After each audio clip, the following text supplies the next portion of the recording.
Was ist Desinformation? Darüber diskutierten Wissenschaftlerinnen, Journalistinnen und Politaktivistinnen aus Mittelosteuropa in Tutzing.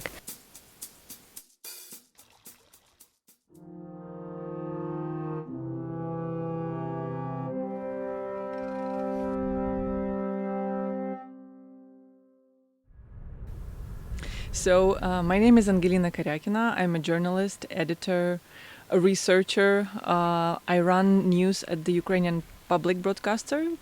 A year ago, me and my colleague Natalia Gumenyuk, we co-founded an organization that is called Public Interest Journalism Lab, which aims at researching what are the best way of popularizing public interest journalism in the digital age. We're working with polarization. We look out for the best ways to create content that gains trust among audience, and this is not a really easy job to do.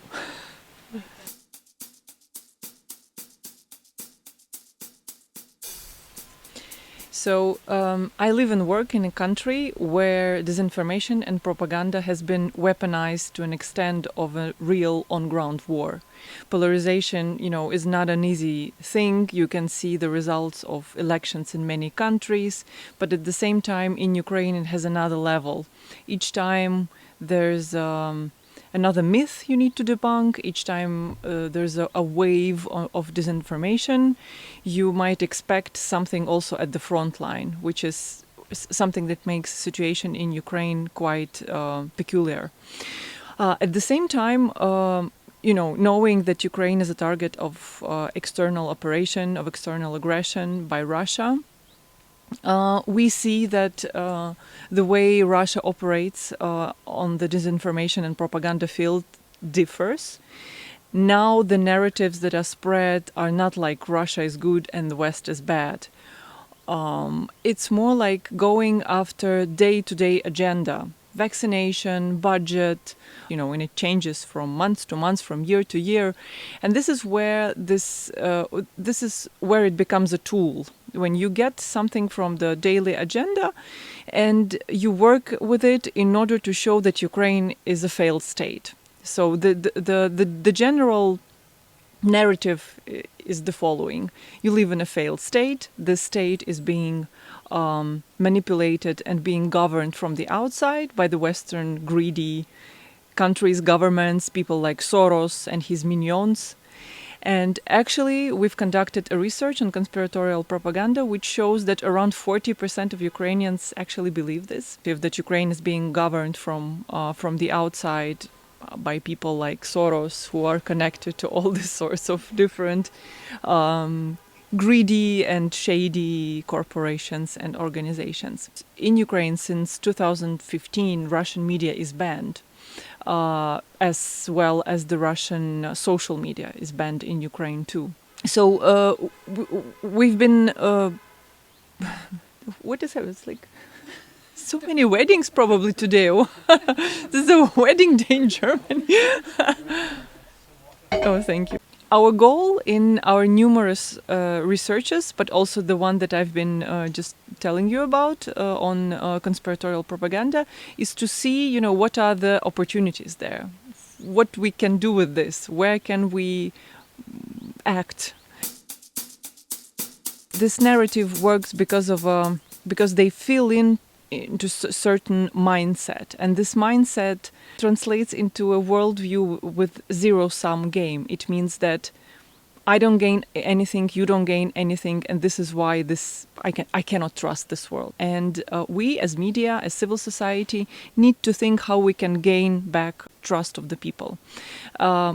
In the list of our recommendation, we suggest that media think about engaging more their audience, making them part of the decisions. Suggest open offline meetings where your audience can come up into your newsroom, take a look at how you work, and also feel that they really participate in something. In this regard, of course, local regional media gain, a lot of importance. In other projects, we also see that people feel that there is not so much connection between the communities they live in, between the regions they live in.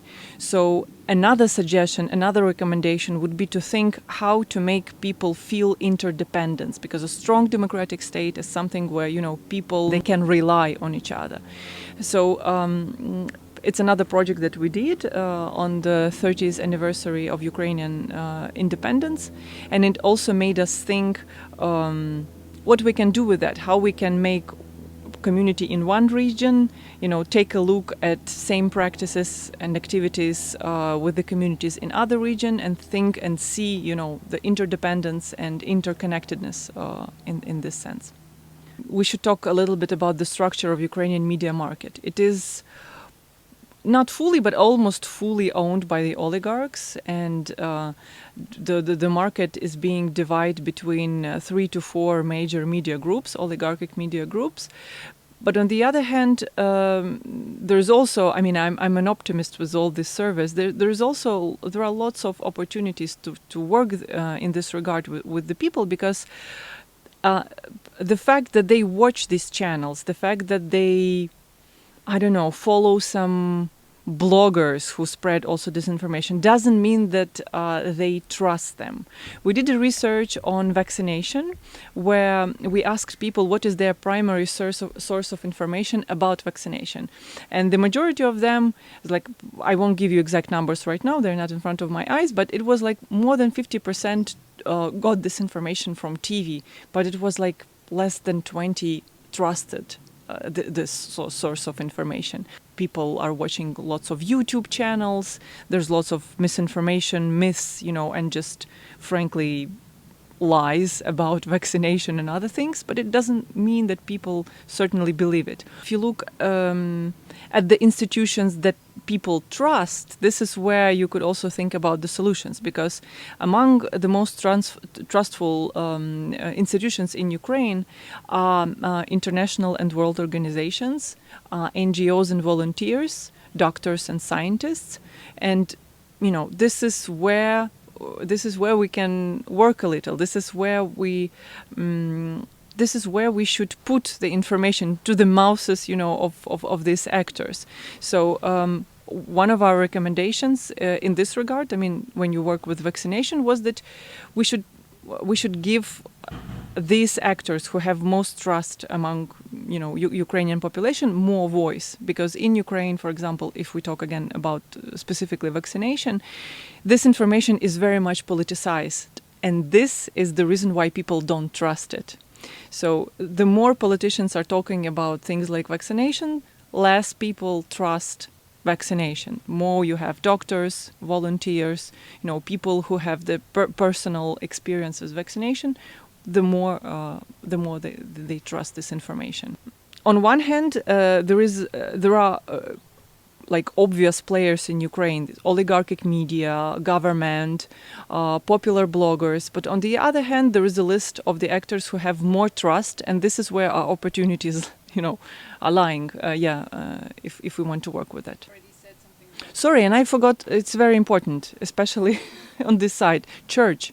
One of the most trusted institutions in Ukraine is church, and even in topics like vaccination, it's also like a window of opportunities. We created content where priests were talking about vaccination, telling that in their church, in their confession, God is not against vaccination, and they got vaccinated as well.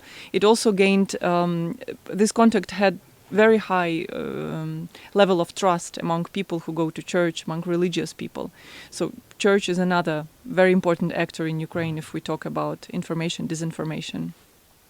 Sometimes you feel helpless.